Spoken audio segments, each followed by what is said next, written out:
Le Camp Nou traverse une période de pause sans match à domicile pour le FC Barcelone. La dernière fois que l'équipe a joué dans son stade remonte au 13 décembre contre Osasuna, et elle ne recevra pas de rencontre avant le 25 janvier, lorsqu'elle affrontera le Real Oviedo dans un match qui promet une grande attente. Mais avant de continuer, n'oubliez pas de vous abonner à la chaîne et de laisser un like. Notre objectif est d'atteindre 1500 abonnés ce mois-ci. C'est rapide, gratuit et cela aide énormément la croissance de la chaîne. Pendant cet intervalle, l'équipe Blaugrana a suivi un programme intense à l'extérieur, se déplaçant dans des villes comme Guadalajara, Villarreal, Cornellà et Santander, en plus de participer à la Supercoupe d'Espagne en Arabie Saoudite. À ces engagements s'ajoutent des défis prochains à Nota et à Prague, obligeant les joueurs à maintenir un haut niveau physique et tactique sous la supervision du staff technique.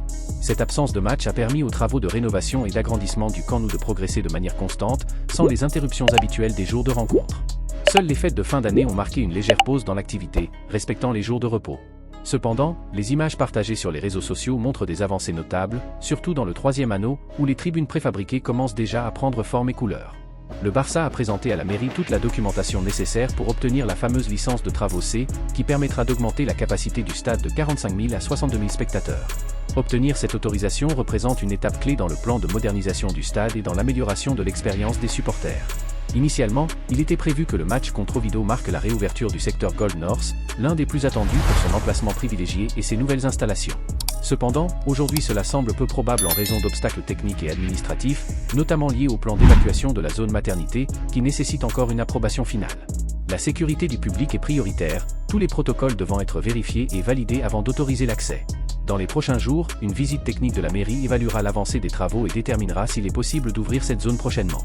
Bien que les progrès soient visibles et reflètent l'effort des équipes de construction, on estime que la réouverture du Gold North sera plus probable en février.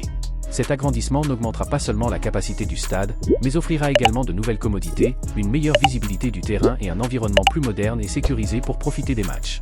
Le Camp Nou se trouve à un moment de transition. Pendant que l'équipe se concentre sur ses engagements à l'extérieur, le stade se transforme pour marquer un avant et un après dans l'histoire du club. Les supporters peuvent suivre de près l'avancement via les réseaux sociaux et les publications officielles, maintenant vivent l'illusion de retrouver un Camp Nou plus grand, moderne et plein d'émotions. Chaque match futur sera une expérience unique, combinant la passion du football avec les nouvelles installations qui élèvent la qualité du stade. Et toi, qu'en penses-tu? Laisse ton avis dans les commentaires, n'oublie pas de mettre un like et de t'abonner pour rester informé de toutes les nouvelles du Barça et du Camp Nou.